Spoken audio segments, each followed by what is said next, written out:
ya. Karena hubungan kita dengan yang lain itu sangat dipengaruhi dengan bagaimana hubungan kita sama Tuhan. Sama Tuhan, bagaimana kita melihat Tuhan, melihat diri kita di dalam Tuhan, itu akan menentukan ya hubungan kita dengan yang lain ya.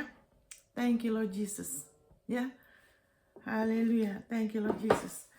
Nah, jadi saya mau bicara mengenai dasarnya dulu. Ya, karena kalau Tuhan urusan sama kita, Dia mau urusan di mana kita bisa merdeka. Kita nggak terus-menerus cuman mengatasi masalah. Misalnya kita punya masalah dengan hubungan dengan yang lain ya. Terus kita berdoa, Tuhan tolong supaya ini selesai masalahnya, ya kan? Terus wah puji Tuhan, ya karena kita berdoa masalahnya selesai. Tapi Tuhan mau kita bukan hanya selesai masalah itu saja, tapi kita punya pengertian yang lebih, ya, punya pengertian yang lebih supaya apa? Supaya kita tahu berikutnya, ya kan? Kita nggak lagi punya perspektif cara pandang yang sama. Amin, haleluya. Berikutnya kita lebih lagi ada peningkatan, masalahnya harusnya jangan yang sama lagi. Ya kan, itu artinya kita bertumbuh. Ya kan? Jadi saya bicara mengenai dasar ya, kenapa kita terus misalnya supaya kita jangan terus-menerus menghadapi masalah yang sama terus, ya kan, dan cuma mengandalkan doa supaya masalah selesai, tapi kita lihat fondasi ya. Fondasi, karena hubungan kita sama yang lain ya, antara kita, hubungan ilahi ya, antara kita dengan yang lain, apakah itu sesama dengan orang percaya, ya kan, sesama anak Tuhan, atau bukan dengan anak Tuhan ya. Kalau ini dasar ini kita tidak mengerti saudara ya, itu akan melelahkan, ya kan, terus nanti akan ada kepahitan, atau jadi tawar hati, ya sayang ya. Kita nggak perlu seperti itu ya. Tuhan Yesus sudah selesaikan semuanya. Kita lihat aja di sini ya saudara ya. Ini saya gambar sesuatu di sini ya. Gambarnya mungkin nggak terlalu bagus. Ya, kita lihat di sini. Ini gambar apa? Ini gambar salib ya. Ya kan? Ini gambar salib ya. Salib itu ya kan, Tuhan Yesus di tengah-tengah. Ya kan? Salib adalah ungkapan, manifestasi, demonstrasi kasih dan keadilannya Allah. Amin, saudara. Ya kan? Salib itu adalah demonstrasi, ya kan, kasih dan keadilannya Allah. Ya, Yesus di tengah-tengah. Ya kan? Ini bukan hanya demonstrasi kasih Allah, ya, tapi juga keadilannya Allah. Ya, kalau kita tahu dua hal ini, lebih lagi pewahyuannya semakin bertambah, ya kan? Efeknya ialah apa? Damai sejahtera, sukacita akan bertambah dalam hidup kita. Dan itu sangat mempengaruhi hubungan kita dengan yang lain. Amin. Ya, jadi di sini kalau kita lihat salib, itu kalau ke bawah itu lebih panjang daripada yang ke sini. Ya kan? Jadi seharusnya normalnya, ya kan, kekristenan kita, Alkitab bilang apa? Eternal life, ya kan, hidup kekal yang Tuhan Yesus sudah beri, yang Dia sudah bawa. Ya kan, itu adalah pengenalan akan Allah dan putranya. Ya kan, kita sudah diberikan hidup kekal, Zoe. Ya kan, pengenalan akan Allah dan putranya itu apa yang Yesus jabarkan. Banyak orang, saya juga dulu berapa tahun saya tidak mengerti. Ya kan, saya taunya hidup kekal itu, oh ya udah kita hidup selamanya ya. Kita nanti kalau meninggal ya kan, kita akan masuk surga, kita sudah punya KTP surga, ya kan. Tapi setelah itu, berapa tahun kemudian, haleluya, thank you Lord Jesus, saya dibukakan jadi pewahyuan, oh hidup kekal itu bukan hanya masuk surga, tapi hidup kekal ialah pengenalan akan Allah, satu-satunya Allah yang benar, kata Tuhan Yesus, yang benar, dan putranya, dan Tuhan Yesus yang diutus oleh Allah. Ya kan? Sehingga itu harusnya menjadi dasar hubungan kita sama Tuhan.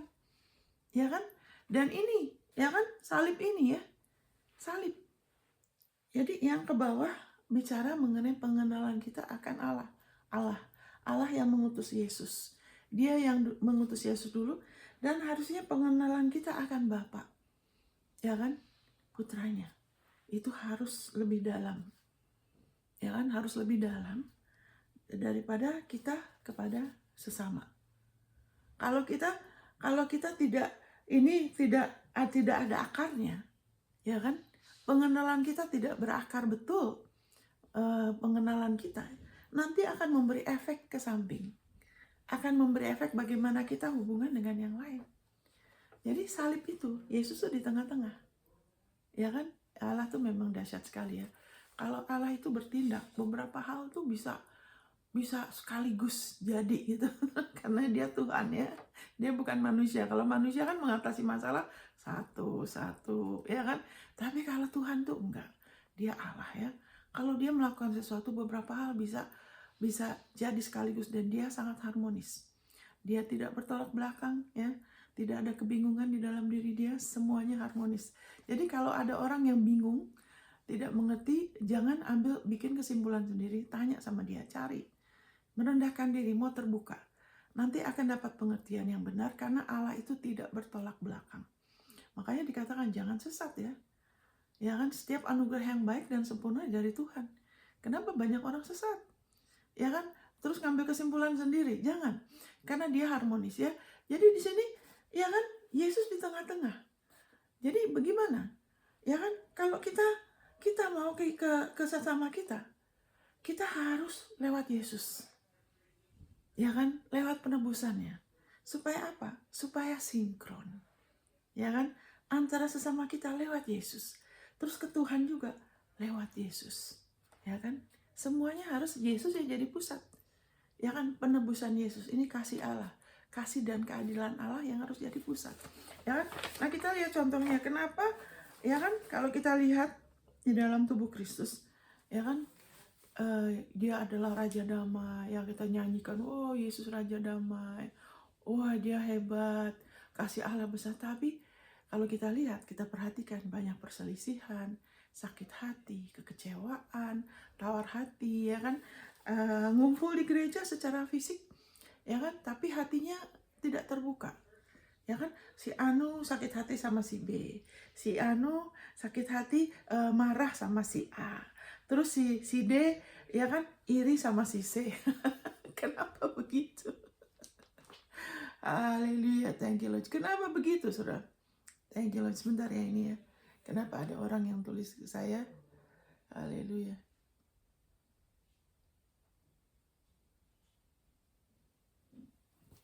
Ya kan? Jadi kenapa ada masalah seperti itu? Ya kan? Haleluya. Karena, ya kan? Kenapa? Karena apa? Karena tidak mengerti, ya kan, dasar hubungan kita sama dia. Ya kan? Belum mengerti betul, terus kita mau melakukan banyak hal, akhirnya disitulah banyak yang tersandung, tersinggung, sakit hati, ya kan? Dan itu sebagian itu dianggap sebagai pengorbanan yang seharusnya tidak perlu ya. Ada pengorbanan dalam Tuhan, tapi ingat tuh, cooknya Tuhan Yesus bilang, dia bilang itu mudah dan bebannya ringan. Ya kan, itu karena Tuhan Yesus yang menopang kita.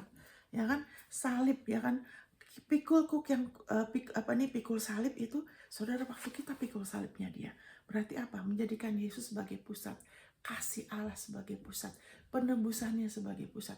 Ya kan, kita pikul salib itu ya, kita menyangkali diri kita, kepentingan diri kita, ya kan, segala sesuatu dari daging kita, kepingin berhasil dari diri kita, kepingin dihargai orang, kepingin diterima orang, ya kita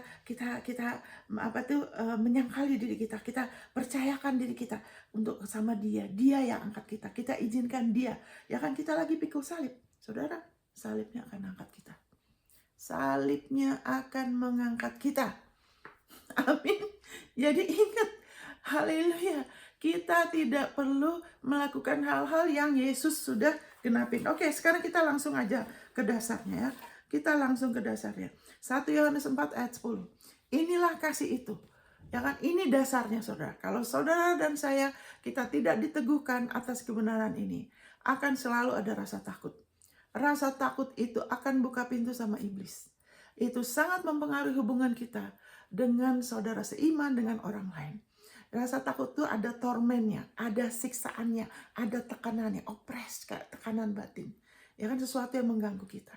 Ya, tapi puji Tuhan, kasih yang sempurna melenyapkan ketakutan. Sebab ketakutan mengandung apa? Mengandung tekanan, mengandung hukuman. Nah, kita lihat di firman-Nya, 1 Yohanes 4 ayat 10. Inilah kasih itu, bukan kita yang mengasihi Allah, tapi Dia yang sudah mengasihi kita dulu dan sudah menyerahkan putranya bagi pendamaian dosa kita. Saudara jangan pikir saudara sudah mengerti. Kenapa? Supaya bisa terbuka lebih lagi. Karena saat kita pikir kita sudah mengerti, kita cuma mengerti secara logos. Belum benar-benar pewahyuan yang cukup. Masih akan ada masalah, saudara. Itu masih ada peperangan dalam diri kita, masih ada rasa takut, dan itu akan muncul dalam hidup kita sama yang lainnya. Ya kan? Jadi haleluya, itu dasarnya. Dasarnya ialah kasih Allah sama kita. Jadi hubungan ilahi. Ya kan? Maaf, saya belum memperkenalkan diri saya. Saya Monica Hicks. Maaf ya. Saya percaya saudara sudah banyak yang kenal saya ya. Haleluya. Thank you Lord Jesus ya. Saya lupa memperkenalkan diri saya. Oke, saya Monica Hicks, pendeta Monica Hicks. Amin, saudara. Amin. Jadi ingat, itu fondasi. Fondasi hubungan kita sama Allah. Yang akan mempengaruhi hubungan ilahi kita sama yang lain. Itu tidak dimulai dari diri kita. Dari niat baik kita. Itikat baik kita. Tidak, saudara. Itu dimulai dari Allah ke kita. Dari situ kita balik ke Dia. Karena kita sekarang sudah jadi carangnya, kita sudah jadi anaknya. Kita tidak bisa ada buah roh. Ya, hubungan ilahi kita sama yang lain itu akan bergantung dari buah roh. Dan itu hanya bisa kalau kita terus-menerus diteguhkan di atas, ya kan, fondasi ini. Ya kan, kalau fondasi ini ada campurannya, saudara.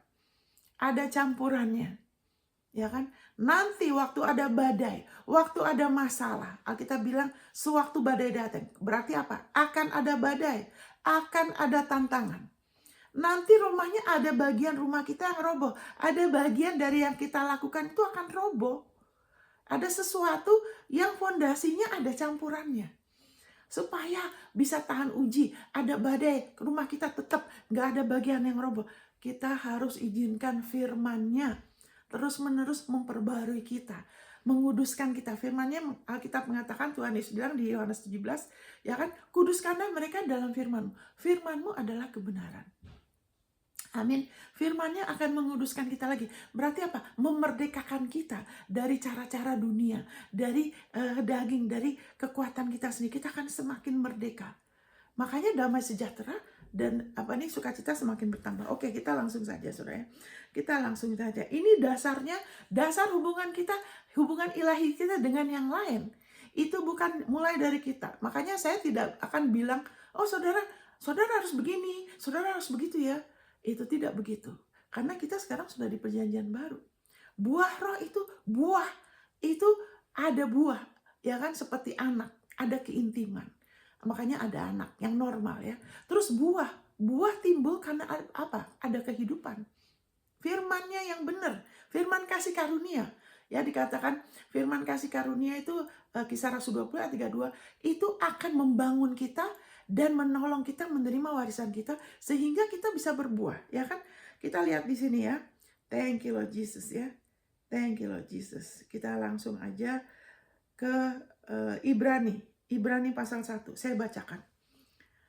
Setelah pada zaman dahulu Allah berulang kali dan dalam berbagai cara berbicara kepada nenek moyang kita dengan perantaraan nabi-nabi. Ya kan?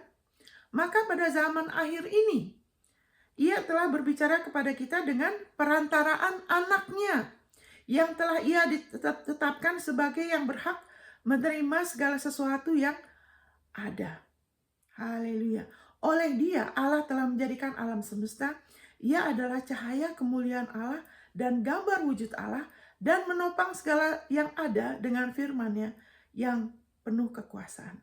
Dan setelah Ia selesai mengadakan penyucian dosa, Ia duduk di sebelah kanan yang maha besar di tempat yang tinggi, jauh lebih tinggi daripada malaikat-malaikat, sama seperti nama yang dikaruniakan kepadanya, jauh lebih indah daripada nama mereka. Saudara ketahuilah, kita sudah masuk dalam satu karya Yesus Kristus yang sudah selesai. Apapun yang kita lakukan, biarlah kita melakukannya. Hanya kita kasih respon saja. Kita nggak perlu lagi, ya kan, balik kepada nabi-nabi yang dulu yang sudah digenapi. Ada firman nabi-nabi, ya kan, yang dari Yesaya, ya kan, Yesaya 53 bicara mengenai Yesus, bagaimana oleh bilu-bilunya kita sudah disembuhkan. Ya banyak, nanti saya baca dari nabi-nabi yang mengacu kepada karya Yesus. Tapi kita sudah masuk dalam karya Yesus yang sudah selesai. Yang seharusnya kalau kita sudah masuk lebih lagi, kita harus sadar sekarang fungsi kita sebagai anak Allah adalah kita menerima. Menerima. Kenapa? Itu adalah permulaan dari hubungan kita sama Allah, yaitu apa? Kita menerima keselamatan. Kita menerima Yesus sebagai juru selamat dan mengakuin. Dari situ, ya kan, hubungan kita dengan Allah mulai dari situ, dan harusnya dari situ juga kita tetap di situ untuk kita bisa ada hubungan ilahi dengan yang lain. Karena kalau tidak, ya kan, iblis berupaya untuk menyeret kita kembali, ya kan, kepada hukum Taurat, di mana segala sesuatu belum selesai, ya kan. Jadi kita yang harus selesaikan. Nah di situ mulai ada tekanan, mulai ada ketakutan, ya kan. Kasih yang sempurna melenyapkan ketakutan. Jadi banyak penekanan mengenai Allah mengasihi kita, dan itu adalah fondasi yang sangat-sangat penting. Tapi itu tidak cukup, saudara. Karena dikatakan inilah kasih itu. Nggak dibilang Allah itu kasih, titik. Tapi dibilang apa? Inilah kasih itu. Dikasih penekanan. Ya kan? Bukan kita mengasihi dia. Jangan pernah jadi fondasi. Ya kan? Selalu kita membuktikan kita mengasihi Tuhan. Tidak perlu, saudara. Itu bukan fondasi kita. Itu efeknya. Kalau kita lebih lagi tahu dikasih, kita pasti akan mengasihi dia. Saya jatuh cinta berkali-kali sama Yesus, sama Bapa. Lebih lagi makin tahu kasih dia, makin tahu kebaikan kemurahan dia, makin akhirnya jadinya nggak perhitungan sama dia. Amin, saudara. Haleluya. Nggak usah didorong-dorong berkorban dengan sendirinya. Amin. Kenapa mau meninggalkan Jepang? Ya kan, saya punya visa kerja. Banyak orang meninggalkan Indonesia mau kejar. Wah, bahkan gelap juga supaya. Tapi saya malah meninggalkan. Ya kan, saya punya visa kerja, gaji baik. Ya, kerjaannya bagus, mudah. Ya kan, tapi mau meninggalkan. Udah gitu ke Amerika lagi. Ya kan, mau meninggalkan Amerika untuk ke Indonesia, ke kota kecil Manado waktu itu berapa puluh tahun yang lalu, ya kan. Semuanya serba sorry ya kan, belum ada mall, cuman ada supermarket, jalannya sempit, taksinya reot dan sebagainya, sudah nggak ada hotel-hotel bagus. Tapi kenapa mau? Karena kasihnya. Tapi ingat, inilah kasih itu. Bukan kita yang mengasihi dia, tapi dia yang telah mengasihi kita. Dan jangan lupa. Ya, jadi firman itu tidak boleh cuma separuh. Nanti nggak seimbang. Terus iblis akan tipu kita. Dan menyerahkan putranya bagi pendamaian dosa kita. Jadi jangan pernah pikir, oh saya udah tahu kok, saya sudah diampunin. Tidak cukup. Maksudnya bukan tidak cukup. Biar itu bagus kalau sudah tahu. Tapi oke, ayatnya mana? Sudah gitu, ayatnya perlu ditambah, perlu lebih ngerti. Pengampunan itu sampai di mana? Kenapa banyak yang kena tipu? Oh, belum tentu kamu selamat. Belum tentu Tuhan terima kamu. Kalau kamu nggak ngakuin semua dosa kamu. Nah lah, kenapa kena lagi begitu? Karena terlalu menekankan, ya Tuhan mengasihi ini, terus kamu harus mengasihi dia ya. Udah gitu, ya kan, tidak cukup pengertian mengenai anugerah kebenaran, mengenai perjanjian baru yang sudah selesai, terus langsung didorong kepada pelayanan, saudara. Waduh, saudara, itu jadi berat, saudara. Banyak yang sakit hati, banyak yang tersandung, banyak yang tersinggung, saudara. Dan itu adalah apa yang musuh inginkan. Saudara, dunia memerlukan pernyataan anak-anak Allah. Dunia memerlukan kita loh, memerlukan doa kita, memerlukan kerelaan kita untuk lebih bertumbuh. Dunia perlu kasih Allah dan Yesus, saudara. Ya kan? Tuhan mau kehendak Bapa kita untuk kita selesaikan perlombaan iman kita tanpa cacat celah, dan itu bisa. Ya kan, itu bisa dengan apa? Dengan kita dua hal ini. Kita lebih lagi bertumbuh dalam kasih dan dalam mengenal Allah sebagai kasih, Bapa dan putranya. Jangan lupa, ini dua hal. Hidup kekal itu bukan hanya mengenal Yesus sebagai penebus yang itu dahsyat, tapi mengenal Allah, hatinya dia sebagai Bapa kita dan putranya. Jadi kasih yang sempurna. Jadi kenapa orang tidak sempurna dalam kasih? Orang yang takut itu ada ketakutan, tidak sempurna dalam kasih, ya kan? Karena tidak cukup mengerti penebusan Yesus yang sebagai pendamaian dosa kita. Masih ada rasa takut salah. Ya kan, ada dua yang saya lihat, saya perhatikan ya. Dua orang, dua ekstrim ya. Satu ekstrim begini. Kalau udah salah, nah dulu saya seperti itu ya. Kalau udah salah, aduh Tuhan ampuni, aduh kenapa sih salah lagi, aduh saya nggak masuk kayak gitu, ya kan? Tuhan, itu kan rasanya nggak enak, bener, rasanya malu, nah itu seperti di perjanjian lama. Berarti apa? Belum berakar. Waktu itu saya begitu, saudara, belum berakar, ya kan? Di dalam Yesus sebagai pendamaian dosa kita. Masih perlu lagi dengar pengajaran yang seperti itu, yang memusatkan pada penebusan Yesus, bukan pengorbanan kita. Memusatkan pada pengorbanan Yesus, bukan pengorbanan kita. Ya kan, Alkitab bilang kita mau bermegah aja dalam Tuhan. Nggak usah bermegah dalam pengorbanan kita kok. Itu nggak usah jadi fokus. Tuhan yang akan menilai, bukan kita. Amin. Jadi haleluya. Jadi waktu itu saya dulu suka begitu, dulu.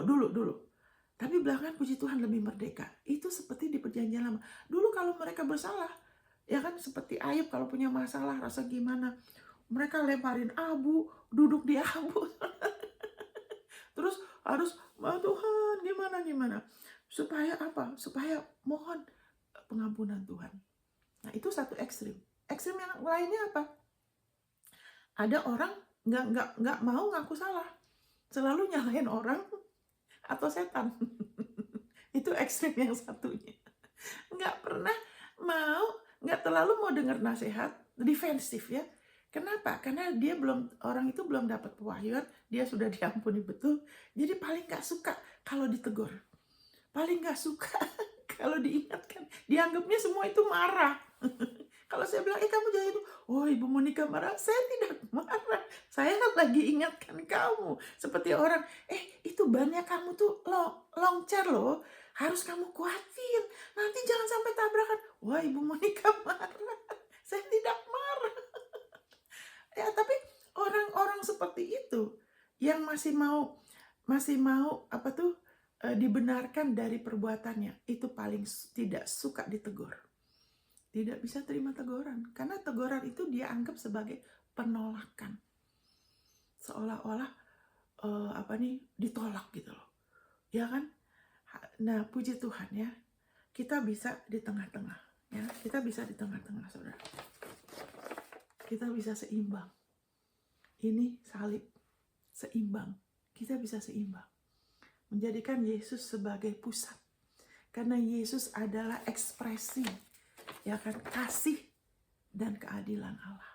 Itu menjadikan kasih kita sempurna, ya kan, dengan kita tahu kita dikasihin dengan sempurna, kita diampunin sepenuhnya, dan kita mulai rela, ya kan, berjalan dalam kasih, ya kan, dengan apa yang kita sudah terima, kasih Allah, ya kan, kemurahan Dia, kita mulai membagikan kasih itu.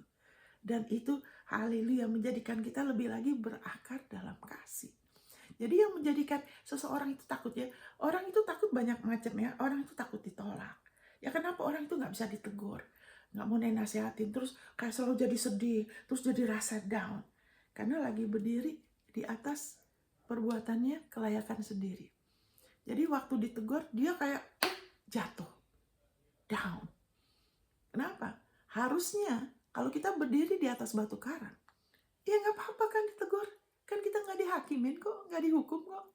Amin. Tapi kalau kita lagi tanpa sadar berdiri atas pelayanan kita, pengorbanan kita, begitu kita ditegur, itu ambruk, saudara.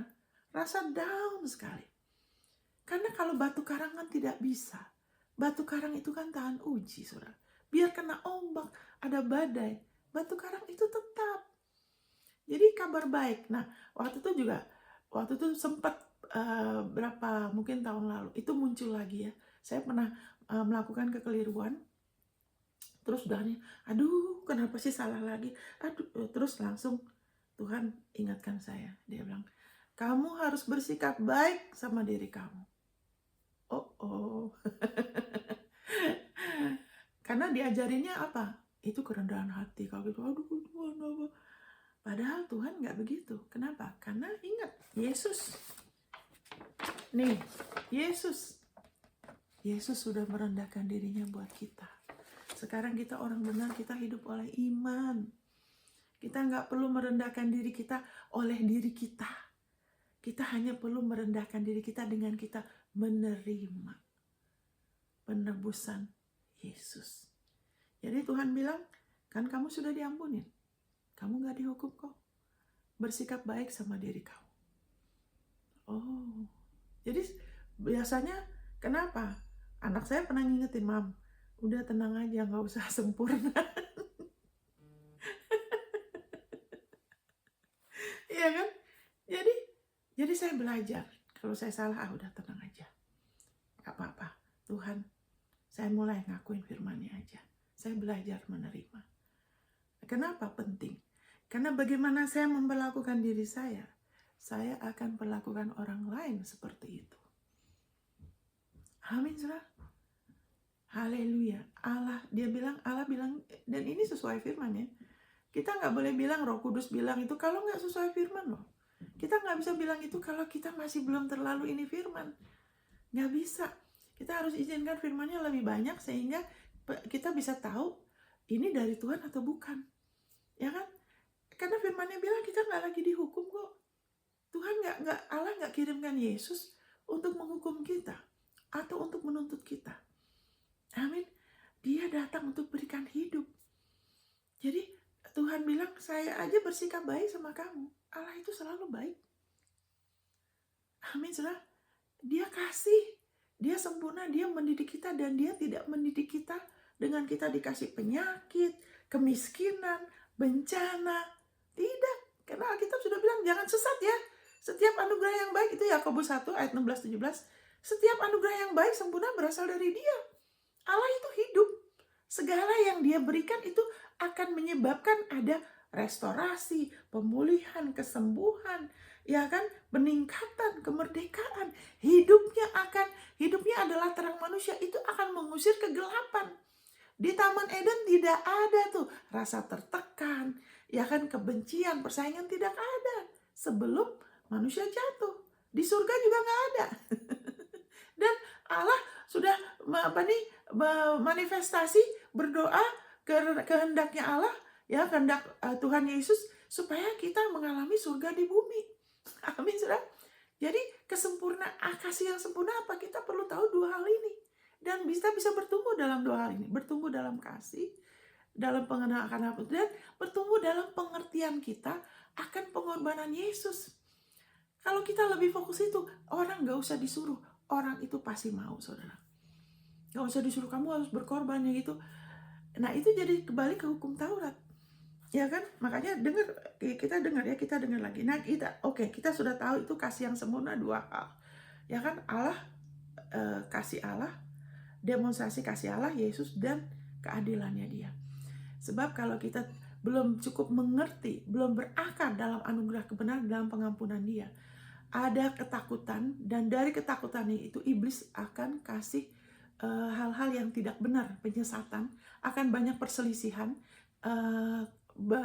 persaingan, sakit hati, ya kan, terus kecurigaan, ada cenderung suka menghakimin. Kenapa? Karena dari ketakutan, ya kan. Dulu waktu manusia jatuh, Adam dan Hawa jatuh dalam dosa. Mereka apa? Mereka kemudian bikin daun ara menutupi rasa malu. Ya kan, rasa malu. Ya kan, jadi orang yang nggak suka ditegur, aduh kayaknya gimana, ada rasa malu. Ya kan, rasa malu Udah gitu dari takut itu mereka sembunyi dari Tuhan. Nah itu kan.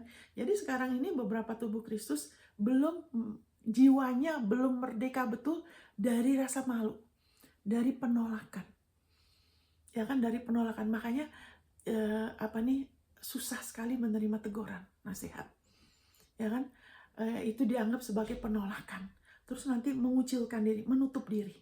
Ya kan? Tapi puji Tuhan, Injil adalah kabar baik yang memerdekakan. Kita nggak usah terpenjara, ya kan, dengan efek dari manusia lama yang masih nempel di jiwa. Apalagi kalau punya orang tua yang suka kalau didik tuh, jangan bikin malu ya, jangan bikin malu papi ya, jangan bikin malu ya. Nah itu nanti kalau sudah besar jadinya susah terima teguran. Sama Tuhan juga gitu, karena terus rasa malu gitu kan. Ya kan, padahal Yesus sudah dipermalukan buat kita. Yesus sudah menebus kita dari rasa malu. Ya kan, rasa takut dia sudah. Amin, sudah di atas salib. Dia sudah dipermalukan loh. Dia nggak pakai baju, bajunya diperebutkan. Ya kan, ada orang undian sama baju dia. Ya kan, kenapa saudara? Ya kan, dia sudah ditelanjangin. Dan orang pakai undian untuk dapat baju dia, itu ada artinya. Kenapa? Orang tuh berjudi.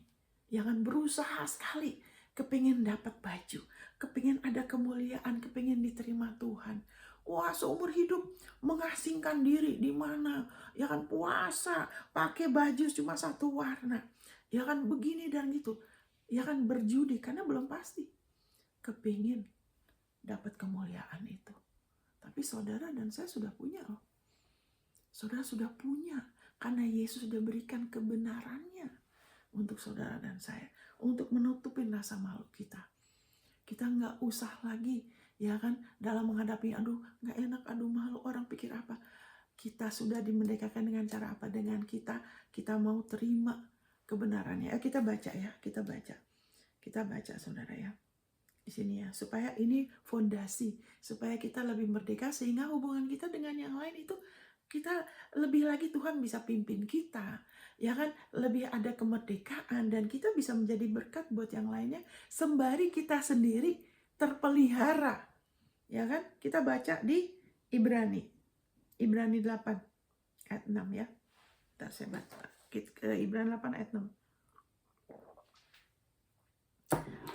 Tetapi sekarang ia telah mendapat satu pelayanan yang jauh lebih agung.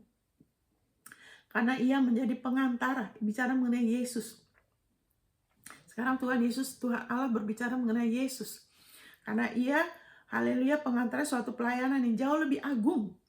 Ya kan, pengantara dari perjanjian yang lebih mulia, yang didasarkan atas janji yang lebih tinggi. Ya, dengar terus ya. Sebab sekiranya perjanjian yang pertama itu tidak bercacat, tidak akan dicari lagi tempat untuk yang kedua. Itu bicara mengenai perjanjian lama. Sebab ia menegur mereka ketika ia berkata, sesungguhnya akan datang waktunya, demikianlah firman Tuhan. Aku akan mengadakan perjanjian baru dengan kaum Israel dan dengan kaum Yehuda. Ya kan? Bukan seperti perjanjian yang telah kuadakan dengan nenek moyang mereka. Pada waktu aku memegang tangan mereka untuk membawa mereka keluar dari tanah Mesir. Amin. Sebab mereka tidak setia kepada perjanjianku. Perjanjian lama ya, berdasarkan atas hukum Taurat ya. Dan aku menolak mereka, demikian firman Tuhan. Maka inilah perjanjian yang kuadakan dengan kaum Israel sesudah waktu itu. Demikianlah firman Tuhan. Aku akan menaruh hukumku dalam akal budi mereka dan menuliskannya dalam hati mereka. Maka aku akan menjadi Allah mereka dan mereka akan menjadi umatku. Dan mereka tidak akan mengajar lagi sesama warganya atau sesama saudaranya dengan mengatakan, kenalah Tuhan. Sebab mereka semua besar kecil akan mengenal aku. Sebab aku akan menaruh belas kasihan terhadap kesalahan mereka dan tidak lagi mengingat dosa-dosa mereka. Oleh karena ia berkata-kata tentang perjanjian yang baru, ia menyatakan yang pertama sebagai perjanjian yang telah menjadi tua. Dan apa yang telah menjadi tua dan usang telah dekat kepada kemusnahannya. Jadi perjanjian lama yang didasarkan atas hukum Taurat itu sudah diganti dengan perjanjian baru. Kenapa orang masih pakai lagi perjanjian lama tanpa melalui Kristus? Tanpa dari kacamata penebusan Kristus. Di mana itu akan menyebabkan banyak kebingungan, rasa bersalah, kesombongan, ya kan, karena mau balik lagi kepada kebenaran diri sendiri, perbuatan sendiri, menekankan segala sesuatu kepada pengorbanan manusia, bukan pengorbanan Yesus. Jadi dari situ, karena seolah-olah kepingin dikenan Tuhan, ya kan, tapi tidak melalui Kristus sepenuhnya. Sebab kalau melalui Yesus, ya kan, akan lebih ada kelegaan di jiwa. Kan Yesus bilang, ya kan, di Matius 11 ayat 28 sampai selesai. Datanglah kepadaku, kamu yang letih lesu beban berat. Saya sudah begini dan begitu, selalu begini, kenapa selalu ada masalah? Ya kan, Tuhan Yesus bilang, datang sama aku. Ya kan, serahkan beban. Setelah itu belajar akan aku, pakai hooknya aku. Dia nggak bisa paksain dirinya dia loh. Tuhan nggak pernah paksa kita. Allah itu kasih. Kita yang harus, Alkitab bilang di 2 Korintus 5, ya kan, ayat 17 sampai selesai. Beri dirimu diperdamaikan dengan Allah. Kita nggak bisa membawa damai dalam hubungan kita kalau kita sendiri masih belum berakar di dalam damai itu yang karena Tuhan kasih, karena Yesus. Beri diri kita. Kita yang harus pakai hooknya. Itu nggak bisa dipaksakan, orang nggak bisa suruh kita, nih kamu pakai ya. Nggak bisa, saudara. Iya kan? Kita yang harus mau pakai hooknya. Kita yang harus rela beri diri kita untuk diperdamaikan. Kalau kita ada korslet, masalah dengan yang lain, kita harus datang ke dia. Kita harus izinkan kita diperdamaikan dulu dengan Allah. Karena waktu itu saya ada kesalahan itu yang tadi saya bilang, saya melakukan sesuatu yang keliru. Jadi saya waktu itu sama anak saya, dia jadi kesel sama saya. Mami harusnya nggak gitu. Nah gitu kan, anak saya marah. Dia kan tahu saya gimana.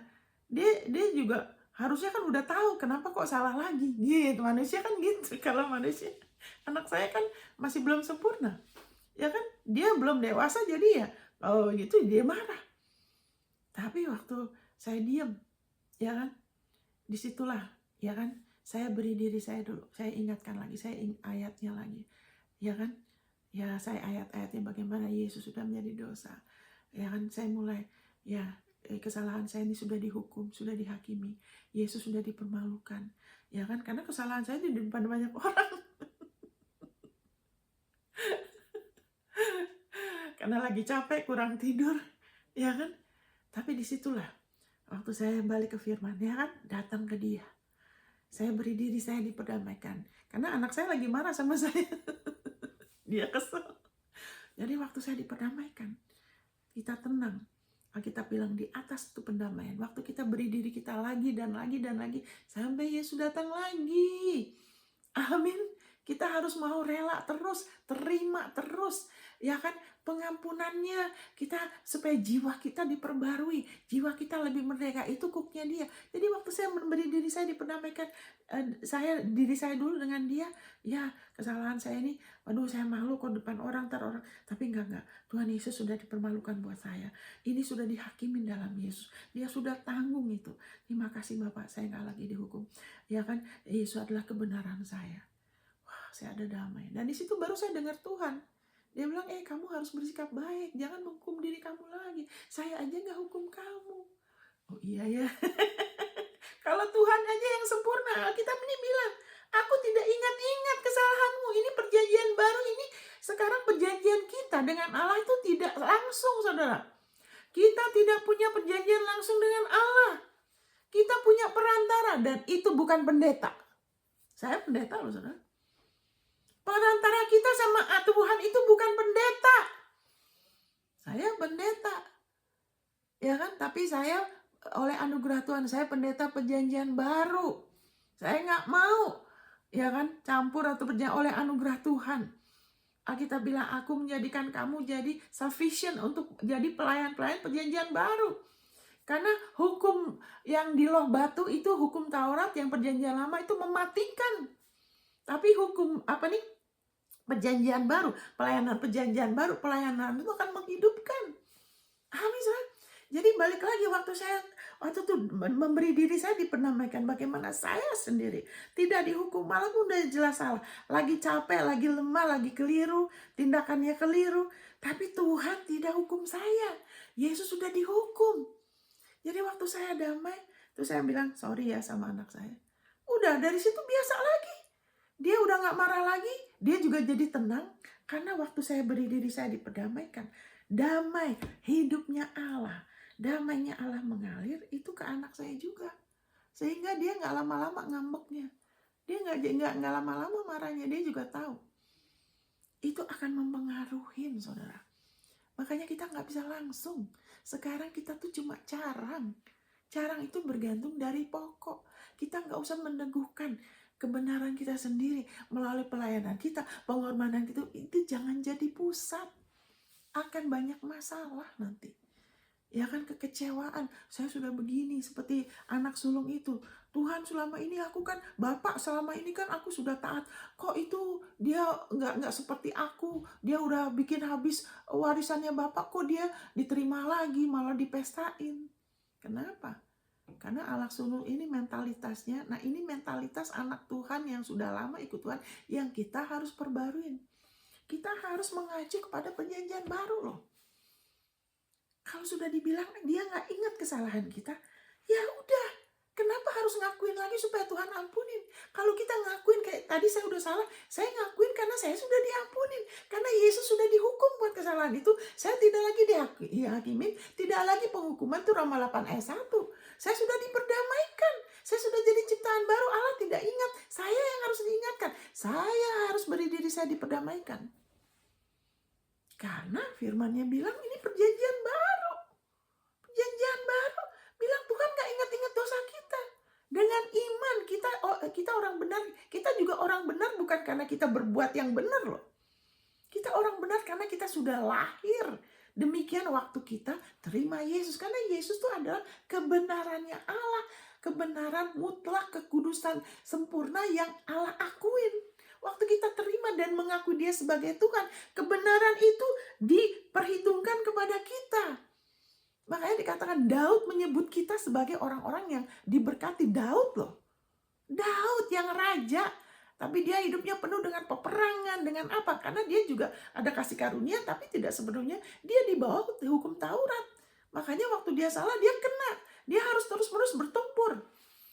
Kalau saudara baca perjanjian lama dulu, kalau saya nggak ngerti, waktu saya baca, saya bosan, saudara. Ntar kadang-kadang oke, ntar balik lagi kepada berhala, ntar iya, ntar kayak begitu terus. Kenapa? Karena Yesus belum disalib. Mereka tidak ada terus-menerus harus persembahkan darah binatang. Alkitab bilang kalau saudara baca dengan saudara terus belajar, karena darah binatang itu tidak bisa menjadikan hati nurani kita sempurna. Yang bisa menjadikan hati nurani kita sempurna ada damai. Kita tahu kita dikasihin oleh Allah. Itu dasar hubungan kita. Kita tahu kita diampuni. Itu hanya darah Yesus, saudara. Darahnya sempurna. Itu sebabnya kita ada damai. Kita bisa memberi diri kita diperdamaikan lagi. Kita ingatkan jiwa kita aja. Roh kita sih sudah oke. Kita sudah lahir orang benar. Ya kan? Tapi darah Yesus tuh yang menjadikan hati nurani kita hati nurani yang baik. Nggak lagi darah binatang yang masih ada rasa takut dihukum. Makanya kamu tidak lagi dikuasai roh perbudakan yang menjadikan kamu takut lagi. Kenapa ada takut? Karena cuma darah binatang. Karena hati nuraninya masih ada kesadaran akan dosa, akan masih bisa dihukum lagi. Itu sebabnya ada masalah dengan yang lain juga. Karena akan menuntut orang lain untuk benar dulu. Kamu harus benar dulu ya. Kalau enggak, saya nggak akan ampunin kamu. Saya nggak akan terima kamu loh ya. Kalau kamu nggak benar dulu. Ya kan? Nah, Alkitab juga memperingati. Kalau ada anak Tuhan yang masih belum mau lepas dari dosa. Apakah itu menyembah berhala? Ya kan? Tamak, suka mengutuk. Ya kan? Mulutnya jahat. Ya kan? Perzinahan. Mereka belum mau lepas. Kita nggak boleh duduk makan sama mereka. Itu ada. Tapi kita doakan. Kita perlu tegur, kita perlu dengan roh yang lemah lembut, kita perlu pulihkan. Gereja harusnya bisa seperti itu ya. Kalau dia nggak mau, kita nggak boleh duduk bergaul. Karena itu roh itu bisa bisa nepa, bahasa Jakartanya nepa itu bisa ketularan. Ya kan? Bukan berarti kita menghukum, menghakimi, enggak. Kita harus jaga, kita sembari kita doakan, tapi kita jaga diri kita juga. Karena kalau kita nggak jaga, terpengaruh, nanti kita nggak efektif. Kita nggak bisa bantu yang lain. Amin, saudara. Jadi di sini sudah jelas. Yang jadi perantara perjanjian sekarang tuh, perjanjian kita tuh luar biasa. Kita bisa punya kesadaran akan kebenaran kita. Kalau kita dengar terus pengajaran yang benar, yang berpusatkan pada pengorbanan Yesus, kasih Allah yang tanpa syarat, dan pengorbanannya Yesus. Jangan buru-buru mau menekankan pengorbanan kita, itu nggak usah disebut. Alkitab bilang kalau kita mau bermegah di dalam Tuhan aja. Amin. Kalau kita semakin bermegah, kita makin mengalami, kita jadi orang yang tidak akan perhitungan sama Tuhan.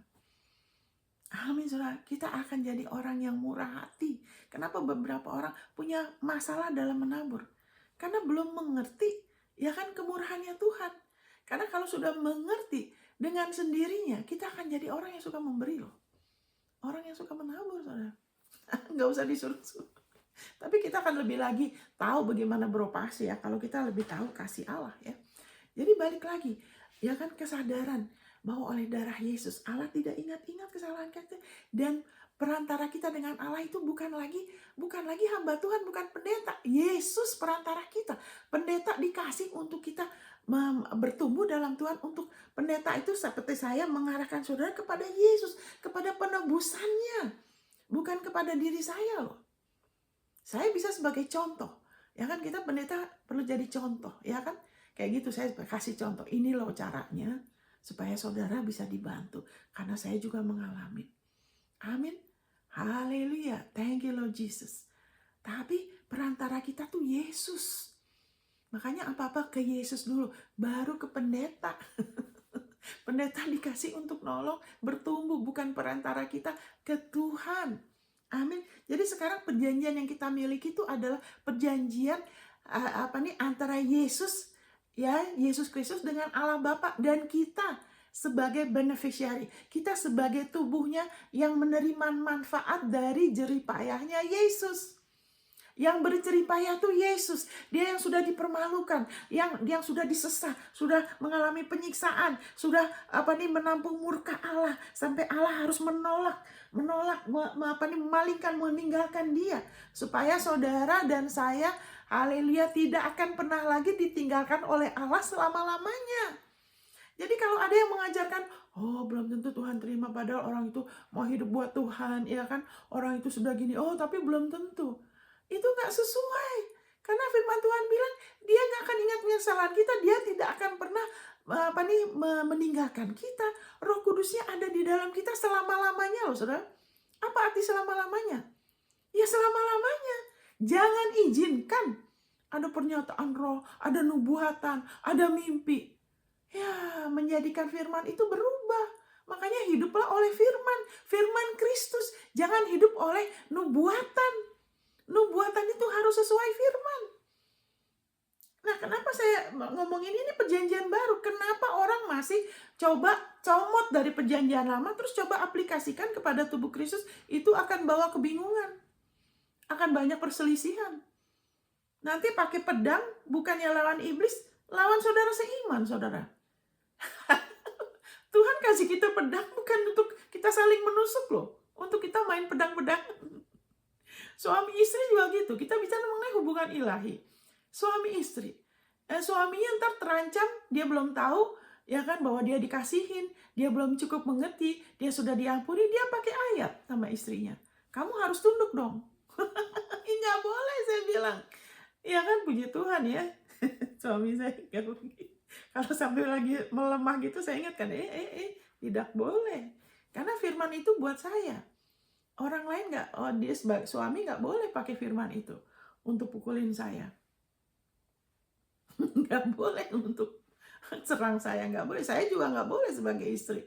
Kamu harusnya mengasihi saya dong. Kamu, tidak boleh. Itu tidak dikasih pedang itu, tidak dikasih firman itu pedang roh. Ya kan? Itu tidak dikasih untuk kita saling menusuk loh. Ya kan? Tapi kalau kita roh kita benar, Kita kasih itu membangun. Kita kasih firman supaya orang itu dibangun. Nah, itu beda. Tapi kalau untuk menghakimi nggak bisa, saudara. Kita bilang ada orang-orang yang memanfaatkan, ya kan, pakai firman, nggak bisa. Amin. Haleluya. Makanya Kristus di tengah-tengah, antara suami istri juga gitu. Suami istri juga gitu. Kristus harus di tengah-tengah. Antara kita dengan yang lain, Kristus harus di tengah-tengah. Kita selalu ke dia. Jangan langsung komplain, jangan pernah, nggak, maksudnya, maaf saya nggak mau pakai kata jangan ya. Tidak perlu. Karena Kristus itu, ya kan, di dalam Kristus, semua itu sudah ada, saudara. Kita perlu, hati kita mungkin sebagai suami nggak bisa mengerti, ya kan, suami nggak tahu menunjukkan kasih, tidak, pokoknya merasa tidak dikasihin, karena ini banyak kasus, saudara. Kita bicara mengenai hubungan ilahi ya, banyak kasus, ya kan, dimana akhirnya istrinya jadi kepahitan, makanya kena kanker payudara, lantar apalah. Kenapa? Karena ada satu pengharapan. Juga anak Tuhan juga gitu. Kan dia anak Tuhan, harusnya nggak boleh gitu. Tuh sama pendeta juga. Kenapa? Karena mau hubungan, tapi tidak lewat Kristus. Tapi Yesus kan bilang ke dia. Jadi kalau ada apa-apa yang kita rasa kita nggak dapat, yang harusnya kita dapat, ke Tuhan Yesus aja. Karena suami kita bukan sumber, istri juga bukan sumber, anak kita bukan sumber. Yang sumber kan Yesus. Kita sudah jadi satu sama dia. Setelah dia mengadakan penyucian dosa, dia duduk, dia udah dapat nama dia, segala nama, kita sudah duduk sama dia loh. Dia semuanya di dalam dia ada. Kita perlu apa? Ya kan, kita perlu, ya kan, kasih sayang, dia bisa kasih. Kita perlu apa? Kita perlu kehormatan, diterima, dia ada. Kita sudah diterima. Kita perlu penghiburan, dia ada. Kita perlu kekuatan, dia kekuatan kita. Kita rasa bersalah, dia kebenaran kita. Dia kekudusan kita. Kita merasa aduh masih ada kebiasaan kotor kok gini, dia kekudusan kita, penebusan kita. Oh, masih ada kekurangan gitu, nggak usah ngarepin orang. Ya kan? Jangan membatasi Tuhan dengan penghasilan kita. Dia adalah penebusan kita. Kita sudah ditebus dari kemiskinan, dari pas-pasan, dari hutang. Dia sudah menjadikan kita kaya oleh karena kemiskinannya, oleh kasih karunia dia. Ya, percaya aja dulu dan bicara dulu, ngomong dulu. Karena begitulah kita dilahirkan kembali. Padahal itu suatu mujizat yang dahsyat, tapi itu tidak rumit. Hanya percaya, terima, mengakui. Wow. Itu harusnya begitu terus. Jadi kalau kita selalu ke dia, kita selalu dia sebagai pusat hidup kita. Kepentingan dia juga jadi pusat hidup kita, saudara. Wow. Akan ada kelegaan yang lebih besar. Dan firman Tuhan bilang, damai sejahtera dan sukacitanya semakin berlipat kali ganda. Itu 2 Petrus 1 ayat 2. Ya kan, kasih karunia. Ya kan, damai sejahtera melimpahi kamu. Itu kalau bahasa Inggrisnya tuh be multiplied, makin berlipat kali ganda.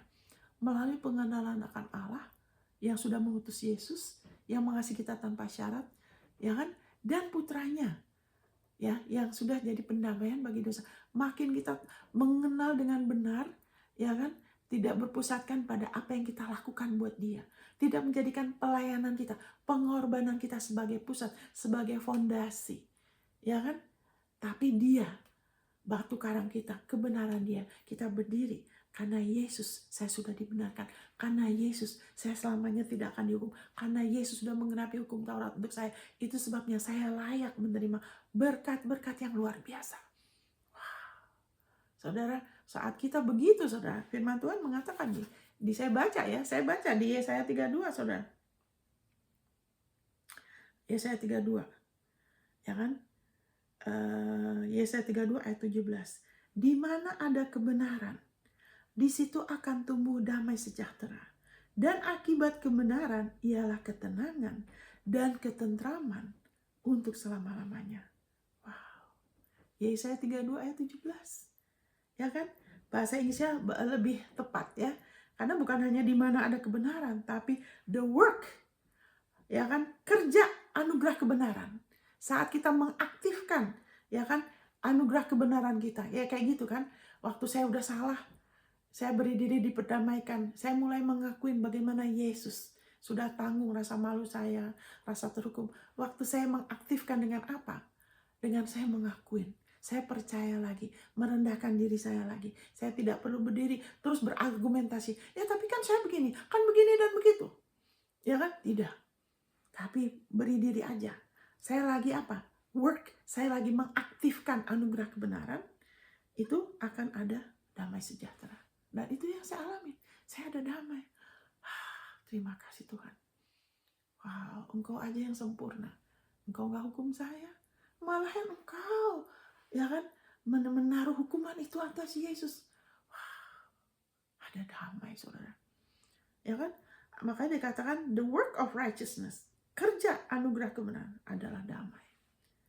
And the efeknya setelah kita aktifkan anugerah kebenaran kita, posisi kita karena Yesus, pengorbanan Yesus, itu yang kita jadikan pusat, itu yang jadi kita, fondasi kita terus menerus, kita bangun pelayanan kita, hidup kita di fondasi itu, ya kan. Efeknya ialah anugerah kebenaran, and the effect of righteousness, efek anugerah kebenaran adalah quietness, ketenangan. Ada satu ketenangan. Jadi kita jadi orang yang nggak perlu selalu berargumentasi. Ya tapi saya begini, saya begitu. Kadang-kadang kita diam aja. Ada saat kita perlu ngomong ya. Ada saat kita diam. Tuhan yang akan kerja, Tuhan yang akan memunculkan kebenaranmu. Itu di Mazmur 37. Tuhan pembela kita. Kalau kita mau berdiri di atas kebenaran Yesus. Ya kan? Efeknya kita tenang. Karena tidak ada lagi rasa terhukum. Kita nggak ada lagi rasa takut, penolakan, rasa malu. Kita jadi tenang. Dan assurance, keteguhan. Kalau Alkitab bilang bahasa Indonesianya ketenteraman, keteguhan, assurance, satu lebih lagi teguh. Dan kalau terus-terusan begini sudah setiap kali apa-apa ya kan berhenti dari kebiasaan mau membuktikan diri dengan begini dan begitu, pengorbanan ini dan itu. Kadang-kadang orang tua ada begitu ya. Ini saya bicara mengenai hubungan ilahi. Harusnya hubungan kita sekarang, ya kan, ingat kan? Saya kasih gambarnya.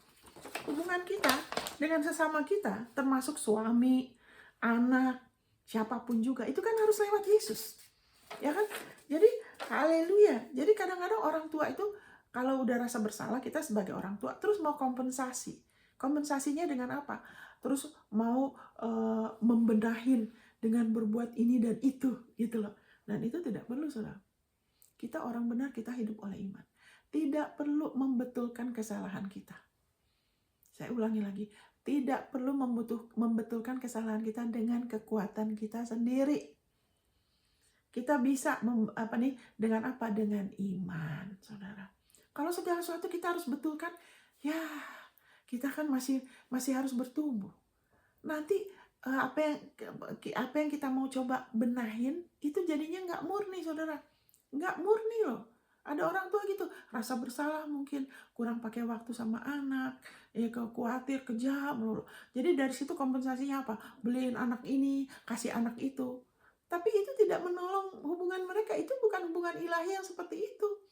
Anaknya jadi apa? Jadi materialistis nanti. Kenapa? Karena cuma dikasih materi sebagai kompensasi. Papi sibuk terus, atau mami gimana, ya kan? Kan tapi harusnya gimana? Harusnya ke Tuhan aja. Tuhan, beri saya hikmat, saya mengasihi anak saya, beri saya hikmat. Harus bagaimana? Alkitab bilang, maksudnya ya dalam hal ini Tuhan, Yesus hikmat saya, terangi saya. Karena firman Tuhan bilang, dia menerangi kegelapan kita. Beri saya hikmat, saya harusnya bagaimana? Nanti dia akan tuntut. Kayak gitu kan, saya sempat, anak saya kesal, tapi waktu saya berdiri diperdamaikan, akhirnya jadi oke lagi. Mungkin ada kesalahan lain, saya nggak tahu. Tapi kalau ke dia akan selalu kasih jalan keluarnya. Mendingan hati kita dulu aja. Jadi segala sesuatu tuh kita nggak usah coba-coba. Ya kadang suami istri juga gitu. Istri ya kadang mau coba rubah suami melalui doanya. Tapi puji Tuhan ada kesaksian bagus sekali. Waktu itu ada seorang istri yang begitu. Dia doakan suaminya sampai 10 tahun.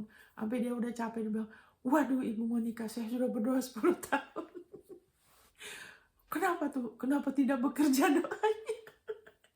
Terus ini dia, memang suami, nah ini dia, suami saya tuh begini-gini. Itu dia masalahnya, saya bilang. Kamu berdoa, tapi juga kamu perkatakan perkataan yang membatalkan doa kamu. Jadi kayak ibarat orang tuh nanam nanam benih, ntar dia cabut lagi. Nanam, dia injak-injak lagi dengan perkataan dia. Makanya saya bilang jangan hidup dari doa. Hidup dari firman, baru berdoa. Jadi saya bilang mulai sekarang doa kamu Tuhan sudah dengar. Kamu hanya batalkan itu, jangan pernah sekalipun jangan. Kalau udah salah langsung buru-buru terima pengampunan, hapuskan oleh darah, percaya, batalkan itu dan perkatakan yang benar. Ini kalau kita bernubuat, kita hanya bisa bernubuat sesuai firman-Nya. Jangan bernubuat dari pikiran kita sendiri. Kadang-kadang nubuatan itu kalau nggak sesuai firman tuh nggak akan bekerja. Jangan buang waktu. Firman-Nya aja dulu jadi patokan. Baru kita bisa berbuat yang benar. Jadi puji Tuhan ini, puji Tuhan dia orangnya rendah hati. Dia mau terus belajar. Dia mau bertumbuh. Dia bilang setelah itu, waduh, dia bilang, Ibu Monica, suami saya berubah sekali. Saya bilang, kamu tuh, Tuhan Yesus mengasihi kamu. Kamu adalah berkat buat keluarga. Dia bilang, suami saya berubah sekali, katanya.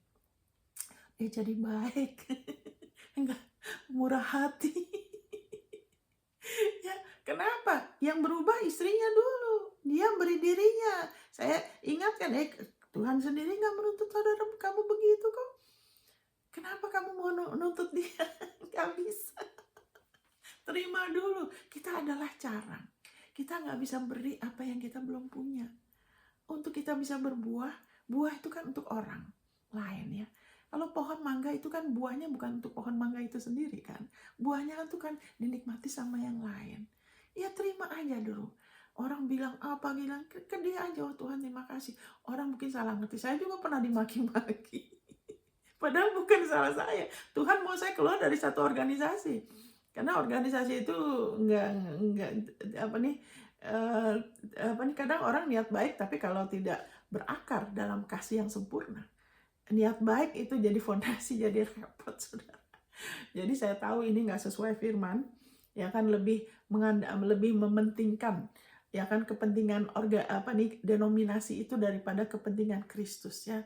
Semuanya jadi ruwet, bertele-tele, banyak perselisihan ya kan. Jadi saya keluar, saya minta Tuhan pimpin saya. Wah, ada yang marah, saudara, memaki-maki saya. Kenapa? Tapi puji Tuhan, karena sudah tahu hal ini, saya nggak nanggapin. Saya tenang aja, saya damai aja. Saya tahu Tuhan pimpin.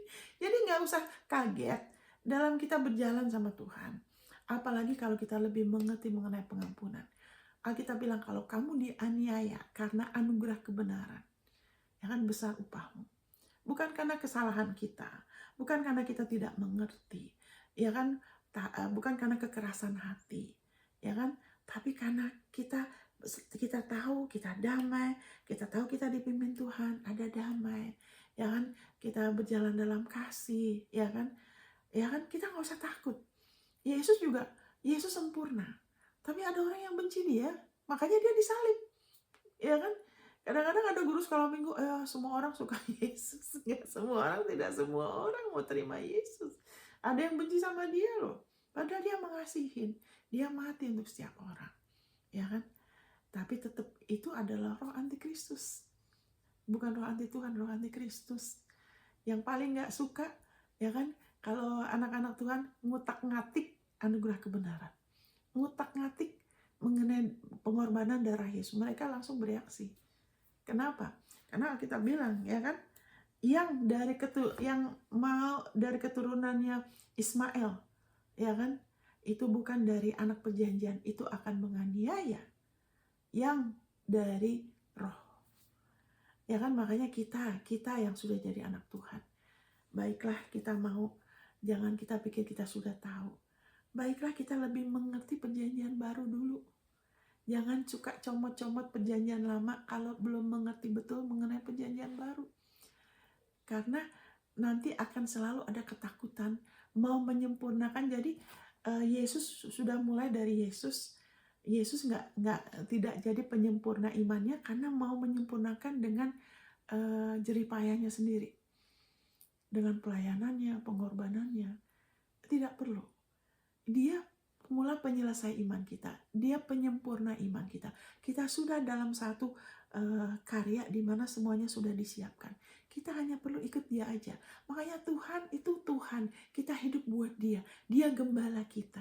Kita mau cari kehormatan dari dia, dan kita sudah dihormatin oleh Allah. Kita sudah duduk sama Yesus. Kita bikin apa? Kita nggak bikin apa-apa loh. Kita sudah dikasih nama di atas segala nama. Jadi segala sesuatu yang kita lakukan, baiklah kita lakukan dari posisi sudah selesai. Dari posisi damai. Dan kalau kita masih ada belum mengerti, kita masih salah lagi, kayak saya waktu itu salah lagi, waduh kok salah lagi, bilang ya, tapi kita bisa balik lagi, kita beri diri kita lagi diperdamaikan. Itu 2 Korintus 5 ayat 17 sampai ayat 21, ya kan, karena Yesus sudah jadi dosa buat kita. Nah, sebelum kita tutup, ada satu ayat yang saya mau, tadi kan dikatakan kalau kita lebih lagi mengaktifkan anugerah perjanjian, kita akan ada damai. Thank you Lord Jesus. Thank you Lord. Nah, sebelum ini yang terakhir, saya akan tutup dengan ini, ya, supaya saudara tahu kita sudah di perjanjian baru. Oh, ada 2 ayat, ya. Satu ayat ini. Galatia 6 ayat 15-16. Sebab bersunat atau tidak bersunat tidak ada artinya, tetapi menjadi ciptaan baru, itulah yang ada artinya. Ya kan, maksudnya apa? Bersunat nggak bersunat? Kita jangan terlibat dengan segala perselisihan, debat, apa, untuk mau membuktikan yang benar sama yang salah. Harusnya bagaimana? Tidak perlu. Harusnya begini dan tunggu dulu. Jadi ciptaan baru, kita ini sudah ciptaan baru. Jadi kita dalam tubuh Kristus, kita saling mengingatkan, ya kan, bahwa kita tuh ciptaan baru. Kita sendiri perlu diteguhkan lagi dan lagi. Kita ngakuin, dengan kita mengakuin, saya ciptaan baru, yang lama sudah berlalu, saya sudah berada dalam Kristus. Siapa yang berada, yaitu saya yang berada dalam Kristus. Saya adalah ciptaan baru, yang lama sudah berlalu. Saya yang dulu begini dan gitu sudah berlalu. Saya yang baru sudah datang. Amin. Kita itu ciptaan. Jadi kita mengingatkan yang lain, kamu tuh udah ciptaan baru loh. Tuhan tuh mengasihi kamu. Kayak si istri ini kan, akhirnya dia mengalami kebaikan, ya kan, dalam rumah tangga dia.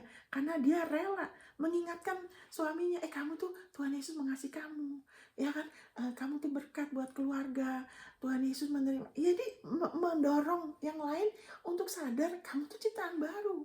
Jangan mendorong mereka untuk sadar kamu tuh begini-begini pada kekurangan mereka. Tapi sebagai ciptaan baru, itulah yang ada artinya. Itu yang ada artinya, ya kan? Sekarang kita sudah di perjanjian baru, yang perjanjian lama itu sudah usang. Roma 10 ayat 4, Yesus sudah mengenapi hukum Taurat buat kita. Yesus adalah kelayakan kita selamanya. Jangan coba-coba, apalagi taruh posting-posting 10 Taurat Tuhan. Itu sudah digenapi, ini bukan oleh kita. Itu akan menghasilkan maut. Berarti apa? Perselisihan, sakit hati, tak tersandung. Kalau nggak kesombongan, nanti jadi menghukum diri. Kita sudah dimerdekakan dari itu. Amin. Dan semua orang yang memberi dirinya dipimpin oleh patokan ini. Jadikan patokan ini patokan saudara, pelayanan saudara.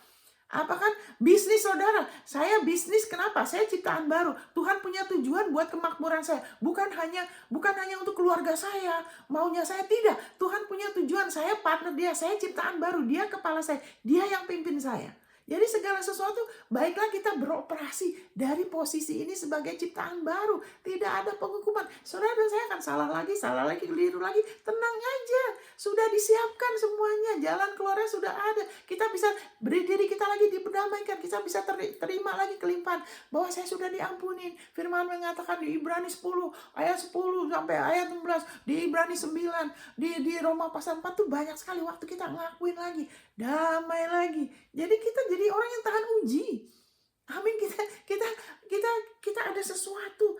Baju jirah itu melindungi kita dari panah-panah api yang iblis pakai lewat pikiran-pikiran jiwa yang belum diperbarui. Itu iblis akan pakai untuk menekan kita, menuduh kita, mengecoh kita, memanipulasi. Itu dari pikiran yang tidak diperbarui.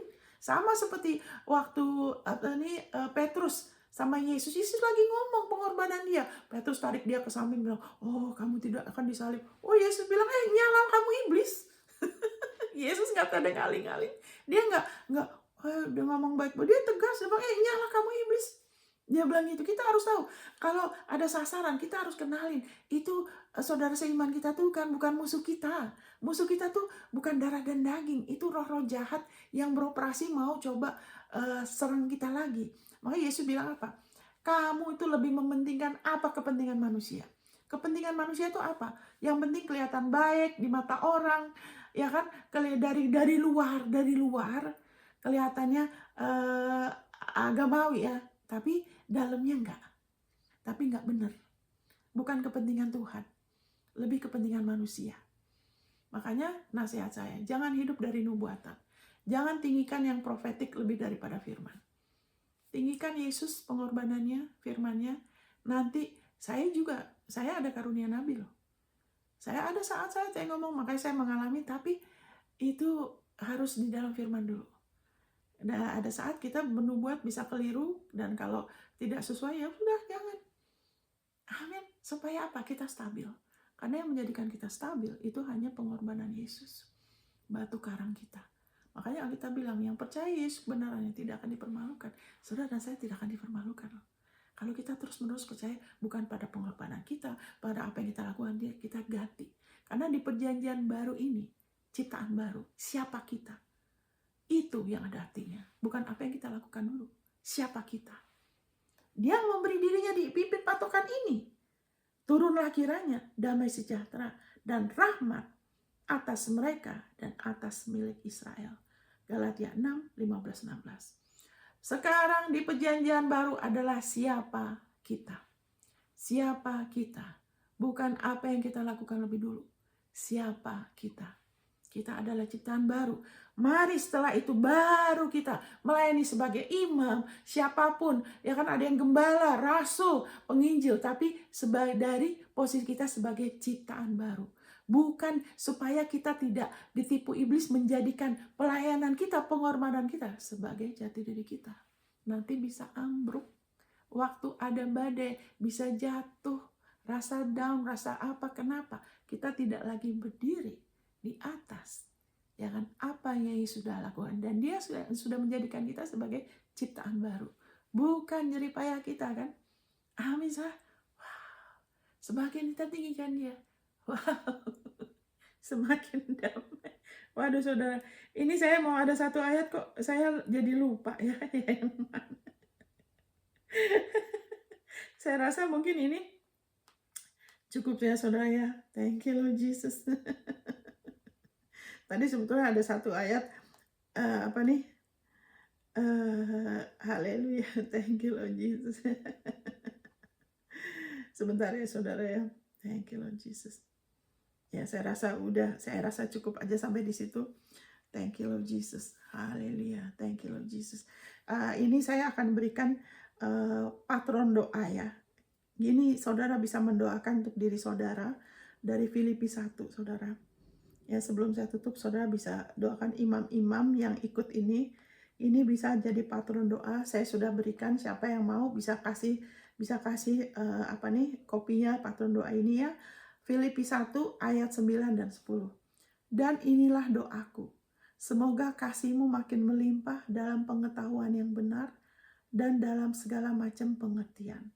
Sehingga kamu dapat memilih apa yang excellent bahasa Inggrisnya, apa yang baik. Bahasa Inggrisnya apa yang excellent. Supaya kamu suci dan tak bercacat menjelang hari Kristus. Penuh dengan buah kebenaran yang dikerjakan oleh Yesus Kristus untuk memuliakan dan memuji Allah. Ini patron doa. Saudara bisa masukkan nama saudara sendiri, nama orang yang saudara doakan. Bapak, saya minta supaya saya memilih apa yang excellent. Supaya kasihmu makin melimpah ya kan dalam diri saya. Ya, dalam pengetahuan yang benar, dalam segala macam pengertian. Kenapa kasihnya harus melimpah dalam pengetahuan yang benar dan dalam segala macam pengertian? Ya, ini saya sudahin dulu ya.